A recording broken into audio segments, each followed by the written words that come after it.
Ready to go. All right. Hello, Hey. everybody. Oh, this is a little bit of a It's a more little. awkward angle than I meant. Yeah, there we go. How about that? There we That go. looks better. Yeah. As I said, I'm always working out the kinks. We're kind of making it Of up as we course. go along. This is our second week doing the stream on Facebook. Pretty cool. So hopefully this works out. I think last week we weren't able to see the chats as they came in, but we're gonna try it out. I think we might be able to see chats this time. If not, Nice. we'll deal with it As we however go as we along, go. yeah. Yeah, we're like I said, we're making it up as we go Wait, is along. it going at the same time? Like, Oh yeah, so whoa. this is another new thing that we're trying is we've got a downward camera cam at the same Always at the same time. time. Yeah, but we'll still Wild. bounce back and forth as needed because sometimes there's a lot of stuff we Okay, want cool. to show So if off. I were to eat my dinner again Correct. I'll still be during able to stream, pop back and forth to make sure I catch you with like the biggest the bite of biggest bite in your Qdoba. mouth. Yeah. Hey, all right. Yeah, we do have chats showing up. Check that out. Hi, Yay! Thank hi, you for the Jesse. test.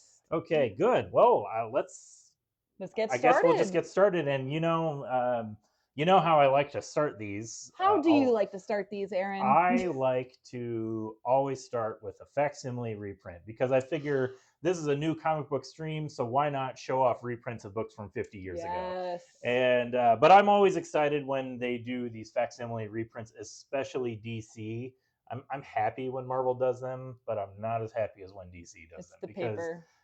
the DC quality is just through the roof. And I am legitimately so excited for this facsimile that's coming out tomorrow. It is New Gods #1. This is actually one of the coolest Jack Kirby Whoa. comics. It's not the first issue of his New Gods era series, Uh-huh. but it's the beginning of where everything kind of gets moving. Like it gets Gotcha. really epic. Like we introduce Orion and the other New Gods. We'll put it on the downward camera here. It's going to be a little bit of a wider camera so you can kind of see, Whoa, yeah. yeah, see more of the studio here. But yeah, I mean, just this comic is so good. And it is literally 50 more than 50 years old, I think. Oh man. But yeah, this is like there's a lot of Jack Kirby fans out there, and a lot of them probably came from the Love Is Marvel stuff. Yeah. And then he had this really brief period where he went to DC because he was so frustrated and disgusted with Marvel. So he went to DC I to make still love stuff. his classic like Kirby Yeah. effects. Oh yeah, the Kirby crackle, the dots there. Yes. But so like I love a lot of Jack Kirby stuff. His Marvel stuff obviously is fantastic. Yes. His Fantastic Four and Avengers and all that stuff. But New Gods I think actually might be his masterpiece. Like it's probably Oh. it's definitely the most distilled Jack Kirby thing ever. And in my opinion, it's like if you're a fan of Jack Kirby, like you like a lot of the stuff he did at Marvel, Yeah. this New Gods is like advanced Jack Kirby. Like you really, really got to be Yes. prepared to dig into it. But it is cool stuff. Like his art is firing on all cylinders and cool character designs. This I've probably talked about this on the stream before, but the New Gods, this is basically an idea that he had for Marvel. I don't know if this is specifically what he wanted to do at Marvel, but the original idea was he was going to kill Thor Oh. and because it's the Norse mythology, and he Yeah. was just going to do Ragnarok and kill all of Asgard and introduce all these new characters, which would be the New Gods. That's why this Wild. is called New Gods. I think he wanted to originally call it Orion, but DC was like, no, you need a better name than that. So yeah, New Gods. Anyway, so I'm very excited about this. New Gods #1 facsimile reprint Yeah, that comes looks out amazing. tomorrow, and it is excellent. We have a few collected editions coming out tomorrow that's worth showing off. Ghost Pepper. This is the first 6 issues of this series by Ludo Lulabi, and I think he writes and draws the whole thing. But and I think and oh yeah, yeah, it is. It's Ludo Lulabi. Nice. And I don't. Did you look at this one at all? I can't remember if you were on stream I when we talked about some of these did issues. not. It's possible that like in like the So middle of the series. yeah. So this is 6 issues. It's a very I think I talked about this with Sam for sure, where it kind of feels like it feels very like video game inspired. Interesting. Like it's a kind of a post-apocalyptic world setting, and there's like this legendary hero that people talk about, and the Sure. main character is kind of this. He's like a reluctant loser traveler, but he's got this secret past. Yeah. But I really like that the main character of this is basically just somebody who is. Let's see. I thought there was a panel of it here. She's basically just somebody who's running a food truck in the apocalypse. Heck Like, yeah, I love that. Yeah, she's just got this like tank and she serves food and she just drives around and serves people. And then there's this religious order that's always oppressing people, and kind of it's the religious political order, like they're the ones that are in charge. And there's these threats of monsters and other things. But as you can see from the art, it's very anime. Like that's why I say video game, because it reminds me of the 90s JRPG kind of designs, especially. Yeah. So yeah, I can definitely see that. Yeah, this is a cool comic. I enjoyed this one quite a bit. But yeah, so if you missed it, first 6-issue collected trade paperback coming out tomorrow. It's worth checking out. That looks awesome. Also, collected edition, I just grabbed on the spur of the moment just to briefly mention. X-Men Epic Collection is coming out tomorrow, and I grabbed it just because I love classic X-Men, Claremont X-Men. And this is volume 11, and it collects years 1983 to 1985. Oh, man. And this is, I think these issues are primarily when John Romita Jr. was the artist on the title. This is some of his early work. You can kind of see that here. Yeah. Oh yeah. And let's see. There we go. And so yeah, there's a lot of just like classic X-Men. It also collects the Wolverine and Kitty Pryde series. Oh yeah, there we go. Yeah, Wolverine and Kitty Pryde, which was the sequel to the Chris Claremont, Frank Miller Wolverine solo series. So this is technically the second Wolverine series. Yeah. And it develops that relationship with Kitty Pryde where he's like the mentor character. Yeah. But this also collects one of my absolute favorite issues of X-Men of all time. It is the Life Death issue with art by Barry Windsor Smith. Man, that's it right here. But I was looking for the cover just to kind of show that off. Oh, I might have passed it. Anyway, yeah. So yeah, there's Barry's art. Beautiful. Great artist. Barry Windsor Smith. Whoa. One of the best artists to ever work in the medium, I think. And so he would just kind of randomly do these one-off issues with X-Men at the time, because he was not a he wasn't really a monthly comic artist type guy at this point. Sure. I think he was kind of done doing monthly comics. Yes. And was like, I'll just do whatever I can because I want to make it look amazing. Yeah. And it always did. So you should only be so lucky. Right. I know. Yeah. Spoiled artists. But anyways, just wanted to briefly mention, yeah, got another Epic collection here, and it's got good stuff. Okay. Let's talk about some new stuff that's coming out tomorrow. Yeah, sounds great. And probably the one thing I'm most excited about is Beneath the Trees Where Nobody Sees, Rites of Spring. This is issue 5. I believe this is the penultimate issue, and I'm hesitant to flip through it too much because I haven't read it yet. Because I have that thing where it's like it's the book that I'm like the most excited about, so I don't want to like read it too quickly. I want to like save it. You're excited for a DCKO tie-in? We're not going to talk about that. Not right now. We'll talk about that when it happens. I refuse to acknowledge. But Can you believe it? If you don't know what we're talking about, there is an upcoming DCKO one-shot, and there are a bunch of other properties characters that are going to be crossing over into it, like Homelander versus Superman. Yeah, Vampirella will be in it. Yes. Sabrina the Teenage Witch. Wonder Woman versus Red Sonja. Yeah, Red Sonja will be in it, and dang it, I'm blanking on her name. The Bear. The Bear with a knife. The Beneath the Trees Where Nobody Sees will be in it as well, which is pretty ridiculous, but you know what? Why not? Good for old Patrick Horvath. Get paid. That's what I say. Oh yeah, for sure. So just have fun, you know? Yeah, exactly. So I'm reluctantly looking forward to that. But man, yeah, I've talked about this before. This book is just the best looking book. Let's get that on the wider camera there. Look at that. Yeah, I love this comic. It's not really a murder mystery so much, but I think I assume you haven't read this issue. No, okay. I need to read like any of it. Okay, you haven't read any of the second. So I've been meaning to pick up the trade of like the first series. Well, I won't flip through it too much, but I think I said this last month. I think I'm liking the second volume more than the first volume. Interesting. And you loved. I really liked the first volume. Well, I really, really liked it, but although I was not without my criticisms, I do feel like the ending kind of came on really strong, and it could have either used more issues to develop the story a little bit more, or maybe tightened up the middle issues a little bit. I don't know. Sure. But this second issue, the second volume, I think it's really strong. Like the pacing is really tight, and I like the cat and mouse game. That's because in the second volume they introduce. I don't know how much. Oh yeah, there she is right here. They introduce this character who is the sister of one of the characters that gets murdered in the first book. Yes. And so it takes place 8 years later, and she's trying to find information about her missing brother, and that leads her to Samantha. That's her name. That's the bear's name, Sam. And Sam knows who she is, but she doesn't know who Sam is, and so Sam's trying to like they're both kind of feeling each other out for because she doesn't trust. She's like, "Why do you know this information about my missing brother?" You know. Sure. So it's really tense. Like it's much. I feel like it's much more tense than the first volume because I feel like the first volume. I mean, it was really really good, but it was definitely carried by the art. Whereas I feel like the story now in volume 2 is like stepping up to what the art was doing. It's like it's really good. Up. Yes, I think it has. Yeah, That's and awesome. and that comes from experience.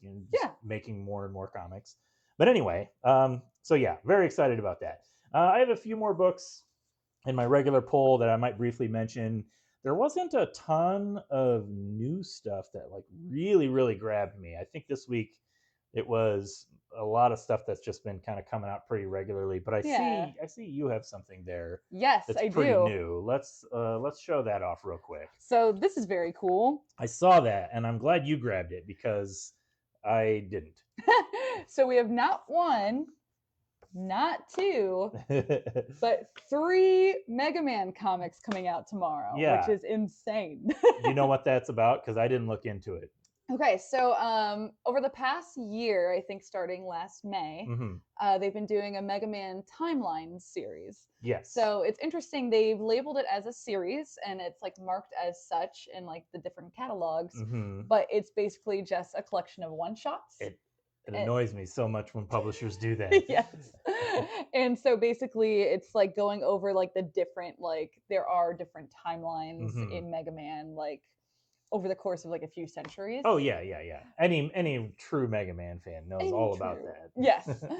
And so the thing is, 2 of them, like the 2 timelines comics, got delayed by like a few months. Like I want to say like one of them was supposed to release last August, and then they pushed it to September, and then it just kept going. And now 3 of them are coming out in the same at the same time. Yes. So 2 of them are part of that Timelines miniseries. But then Mega Man X is kind of a prelude to a 5-issue miniseries that's going to be coming, focusing just on Mega Man X. Okay, because this is Mega Man X0, whereas these are the Mega Man Legends timelines and Mega Man ZX timelines. Okay. Yes. I see. And would you believe these are 3 different Mega Mens? Oh yeah, I'm familiar with that. I look, Suzi, I've played my share of Mega Man games, back in the day, but I don't remember who any of these characters are. I think one of them is Proto Man. He's, I think, is that him? He looks very similar to Zero. Oh, that's probably Mega Man Z. That's probably Zero. No, but that's Vent. Oh, that's Vent. Oh, geez. Okay. Yeah, he's a different guy from the Mega Man ZX series. Sure. And then this is Volnet. Yeah. Could you maybe give me one more take of that? No. No. Okay. Okay. Okay. And then what was this one? That's X. That's X. Okay, from Mega Man X. Correct. Duh. So he's not Mega Man. He's Mega Man X. The next guy. Yeah, the different character. The even better Mega Man or whatever, because he's grittier and mature. What was your favorite Mega Man game? Okay, so we had the anniversary collection game for the GameCube. So like that collected like quite a few of like the original ones. So I really like that one. And so that's why it's hard for me to tell which one I liked more, because I kind of it was like a series of doors that you could just walk in and it would like plop you in that game. So I just remember like... I don't know what you're talking about. You don't remember the anniversary collection? No, I never had it. Okay. I played them on the Nintendo. Like on the actual Nintendo. So this was like a collection of those games. Okay. Like of the old, like the original, like I want to say it's like the What did you play it on? 5. But I played it on the GameCube. GameCube, okay. Because it was like an anniversary collection, and it would have this really long hallway that you could walk through, and each door was a different Mega Man game. Okay. So I get it. That was like the interface for the anthology game that they put together. Yes, exactly. I get it. Okay. So I love that one. I also loved Mega Man Battle Network. That was for the Game Boy Advance. I don't know that one. I believe that one has a very fond memory in my family, because I remember on a road trip I accidentally deleted my brother's save file. Oh no! On a road trip. On a road trip. Oh no! And now, 20 years later, he's still texting me, being like, "Hey, do you remember you deleted my save file?" I'd probably never forgive that. Yeah, that would. Yep. I would hold that forever. Yes, so it's a very fond memory. Well, all right. Did you like flip through any of these? I'll be honest, I didn't get too much of a chance. It's always super busy in the game room for D&D night. But I have been really enjoying the art for the Mega Man X series. Yeah. It kind of follows like what the game was about, where he is a maverick hunter. Okay. Which is basically like the same as their series. I think they're called like Reploids. Okay. Which are basically like robots that are like somewhat human, that have like their own sentience and stuff like that. But a maverick is a Reploid that has gone rogue. Like a Blade Runner. Yeah, exactly. Well, cool. The series looks good. Yeah. Like I'm excited to follow along. I'm sad that I don't have a Mega Man Battle Network comic in the timelines. Because that would have man, I'm getting flashbacks to playing Mega Man X now, looking at this character. Oh, keep flipping. I think they introduced a cool character. A cool character? Yep. Oh my goodness. Look at him. Oh yeah. Yeah, there we go. That's the guy. He was always so cool when he showed up in the games. Yeah. Very cool. Yeah, it looks great.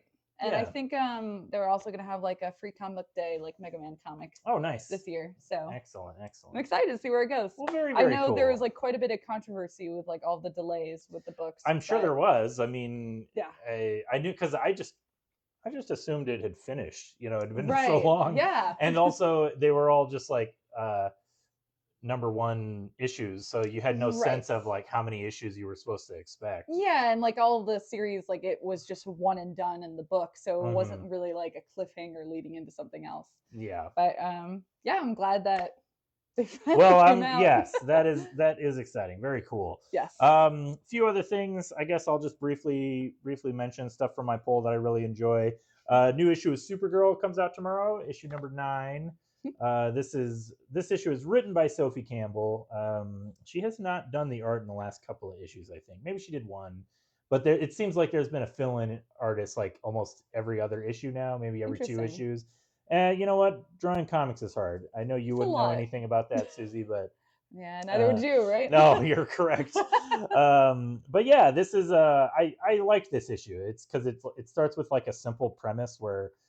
So over the course of the last 8 issues, Supergirl has been making friends with all of her villains, like in a like, you don't have to be a bad guy. Let's all be friends. And it all kind of starts to fall apart in this issue when they go to a party, and Lena Luthor, she spikes one of the other characters' drinks so that because she's Kryptonian, so she can't get drunk on normal alcohol. Sure. And so she's like, "Oh, I've got a special, I'm a super scientist. I'm a Luthor, so I'll make a special thing that gives you the feeling of being drunk." Yeah. And so she spikes the drink, and craziness happens, and kind of a fight breaks out, and it's all like friend drama. Yeah. But like it's also kind of moving the story along pretty nicely. So that's awesome. I'm enjoying this. This is a good series. Another book that is in my regular poll that I also really enjoy, kind of completely different from Supergirl, is Teenage Mutant Ninja Turtles Journeys. Oh, I thought it was TMNT Joe. TMNT Joe, yeah.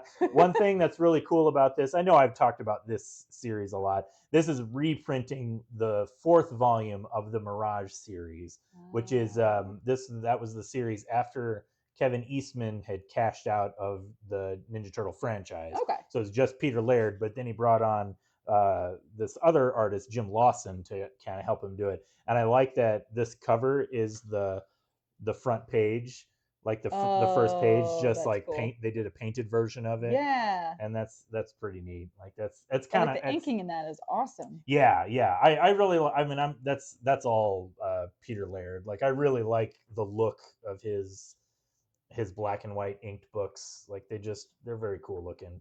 And you get just like there's just so much going on the page, but like it's all like, yeah, it looks really, really good. I really like it. And that's I like amazing. This series because this is like, I've talked about this before, but it's like Ninja Turtles, but it's by Peter Laird, so it's like weird. And it's a little out there compared to what you might expect from normal Ninja Turtles now that they're like a recognizable like property. An IP. Like if you only knew, like an IP, and the cartoons kind of do their own thing. Or I should say the cartoons are kind of what a lot of people think of when they think of Ninja Turtles. Right. But what I've always liked is that Peter Laird, he's always just kind of done his own thing with his comics, and they've always just been just bizarre and weird. So that the inking in that does have a weird underground comic vibe to it. It's always been kind of an underground comic, which is weird because it's also one of the most recognizable IPs of the whole world. You know? Yeah. I mean, they're underground. They're turtles. That's literally in the sewers.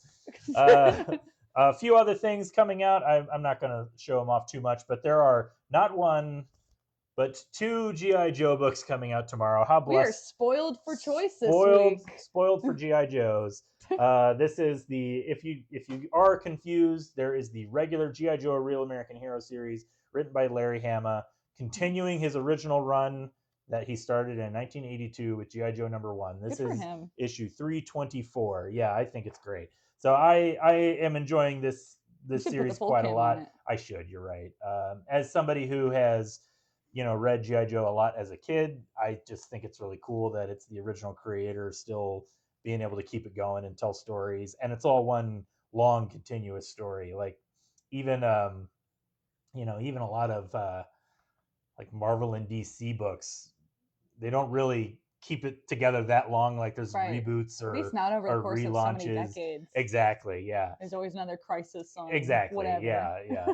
But and then speaking of reboots, there is the Energon Universe G.I. Joe series, which there's not just one Energon Universe series, but 2 Energon Universe series coming out tomorrow with a new issue of Transformers. This is the variant cover by Daniel Warren Johnson. But this is the regular G.I. Joe cover. This is issue 5 of the Dreadnought War. Not really going to spoil what happens, but there's a pretty cool reveal. It kind of ends the way you might expect. Like, again, I know you haven't read it, so I'm not going to bother trying to explain it to you. But the Dreadnoughts are the coolest characters in G.I. Joe because they're basically just Mad Max bikers. And not the full camera. So yeah, there's Cobra Commander is about to execute one of them with a chainsaw. Oh my god! And that's a way to go. Yeah, it's a cool comic. I just love the look of this book. Tom Riley is one of my favorite comic book artists working in mainstream comics right now. So it's very cool that he's getting to do G.I. Joe. And then, like I said, also tomorrow is Transformers. Heck and one thing that's I think I have been enjoying this series. I was kind of prepared to drop it after Daniel Warren Johnson's run ended and Robert Kirkman took over, but it stayed really good. And one thing that's neat about it is that, and this isn't really a spoiler because this was revealed earlier, but I like the way they're introducing the Mask characters into the Energon universe. Now, Susie, you're forgiven for not knowing what Mask is. Okay. It was a different toy line from the 80s that they were kind of transforming vehicles, but they weren't robots. They were vehicles that transformed into another vehicle or something like that. Neat. And I remember I had one. It was like a car, and it kind of had it was like a Thunderbird kind of design, I think.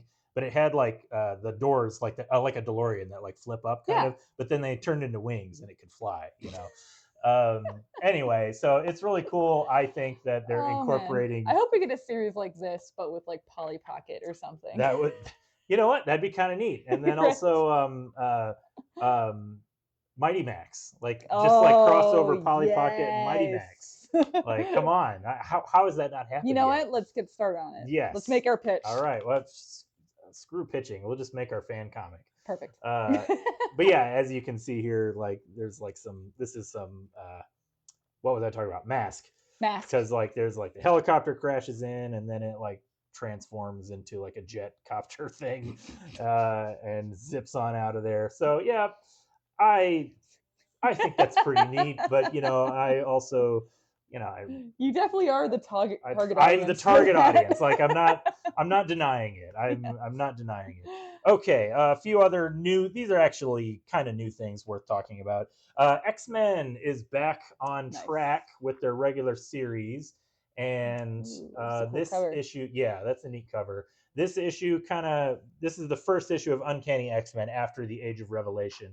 And I didn't really follow Age of Revelation, but our good friend Sam did, and so I tasked him with keeping me informed on what was happening in the continuity. And this issue all kind of got me because it's a Nightcrawler issue, and he's one of my favorite X-Mans, and it's his birthday. Yeah, and look at the happy guy. Yeah, exactly. And yeah, it's a solid issue. Except I have no idea who this character is, but she's the main antagonist. But like, I haven't seriously read. Oh, I'm on a ad there. I haven't seriously read X-Men in like 20-ish years, so I don't really care if I don't recognize a character. I just take it. I'm gonna assume that it's gonna be characters I don't recognize. Yeah. But anyway, I thought this was interesting how it didn't really address the Age of Revelation thing. It's just like picking up where they left off. I was like, oh, that just happened. I think, yeah, exactly, yeah. But so anyway, I know a lot of people are probably excited to X-Men to kind of get back to. The Age of Revelation event was fun, but it was a lot, and now we can get back to business. Also coming out tomorrow, a new issue of Babs. I'm only mentioning this. I think I talked about the first issue of the first volume that came out. This is volume 2 of Babs, and it's written by Garth Ennis, art by Jason Burrows. Nice. And I'm mentioning this really mostly because it's like something new. Sure. But I didn't really like it. Nice. Well, I talk about Garth Ennis. Excuse me. I've talked about him before. Whereas, like, what was the last thing he did that I really liked? The War, where it was like really. Oh, he did that graphic novel, The Partisan. We talked about that one. Yes. And it was excellent. And it's like, I really like Garth Ennis when he's taking it very seriously. Yeah. This is 100% comedy Garth Ennis. Interesting. And it's like a parody. It's kind of a parody of Red Sonja. So she's like a warrior woman, and she is in an arena. She kills a bunch of people, and she like meets a friend. And then there's a part where they go to a tavern and like start singing karaoke or something. And it's just, I get that it's supposed to be humorous. Sure. I get that it's a satire and it's supposed to just be joke, like all just funny. But man, it just. I don't know. I guess that's all I'll say. I'm not gonna lie, like it's very hard to pull off comedy in like a comic. Yeah, I think so. Which is weird to say because so many great comic strips and cartoonists are like comedy is like the whole point of it, But like I do think that people who are really good at like verbal comedy, there's a difference between writing for text and writing for like TV to be performed. Right. And I feel like a lot of comics, they write like story-based comics that are trying to be funny. They're writing something that might be funnier if it was performed by a good comedic actor. But when you're just reading the static words on the page or the image, it's difficult to sell. It's hard because a lot of comedy is just timing. And so like when you're going panel to panel, it's really hard to control that with a reader. And what you're saying is, it's as the reader, it's my fault that I don't have good comedic timing when I read it. I'll accept that. No, but like there were some times with like the Fire and Ice comics or whatever, where they were trying to go for a comedic beat and something, and it was just like, I love the miniseries, don't get me wrong, but there were certain times where I'm like, I can do without jokes this fall flat sometimes. Yeah, I know what you mean. Anyway, I like I said, I only really brought this up just to like contrast the different styles that Garth Ennis works in, because it's not like I always hate his comedy. I enjoyed The Boys, and that's like the dumbest, meanest comedy he's ever made. Oh my god, yeah. Like you think that the show is like mean and spirited, and then you go into the comic. The comic is so much more mean spirited. Anyway, so another new thing that's coming out tomorrow, Dungeons of Doom, Marvel's their event, One World Under Doom, is over. Okay. And does it surprise you to learn that Doom loses effectively?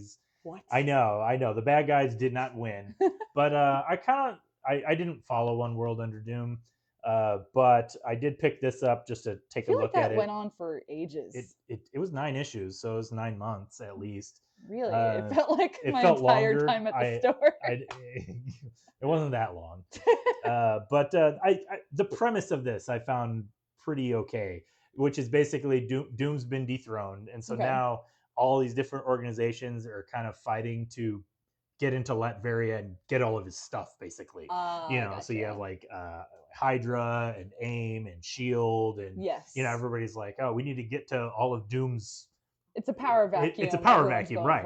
Exactly. Gotcha. And there's Latverian revolutionaries, and it's like, the person who can get all of Doom's super weapons basically will then get to rule the world. Wow. And as you might expect, Doom's castle is booby trapped. Sure. And so basically a bunch of people, they try it is just chaos.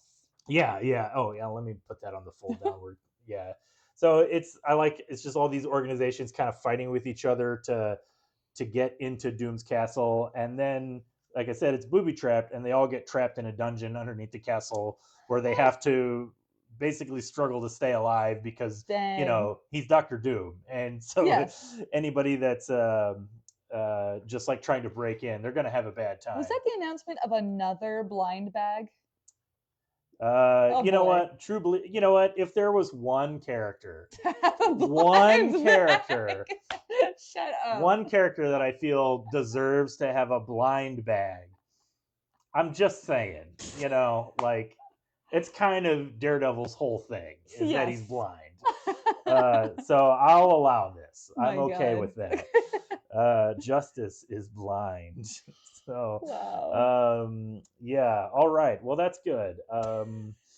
Anyway, so like I said, I thought this was a pretty good issue. It's written by Ben Percy, he's one of Marvel's stronger writers right now. He does a lot of stuff. There are a lot of credits on this book. Yeah, I noticed that too, and I was trying to figure out what they were, and I think that it's one of those things. Oh no, there they are. Here it is. So yeah, okay. Philip Kennedy Johnson and Ben Percy are the writers, and there's a lot of different artists drawing different segments. Wow.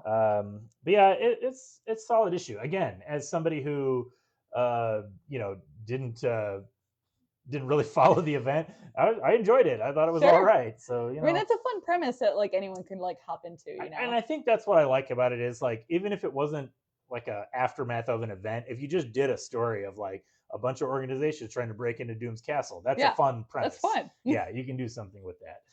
But anyway, so yeah, that was solid. Also coming out tomorrow, a book that a lot of people I'm sure are anticipating, and that is DCKO #3.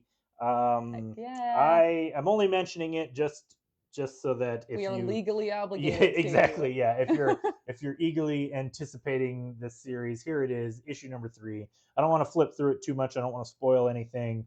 I have not really been following this series, but well, that's the tough thing is that they have all of these like one-shot like fights, but then they also have fights like in already pre-existing ongoing series, so it's been like impossible to keep up with it. I feel like it's not as easy to navigate as some of their other event series that they've done, like Absolute Power or even Night Terrors. I loved the way they did Night Terrors. Night Terrors was really fun. Yeah, because it was easy to avoid if you didn't want to have anything to do with it. Yes, but also it was easy to follow if you did want to have something to do with it. It was really well done. So my question is, you don't have to show the camera because I don't know if it would spoil it. But are they continuing to do that March Madness style like?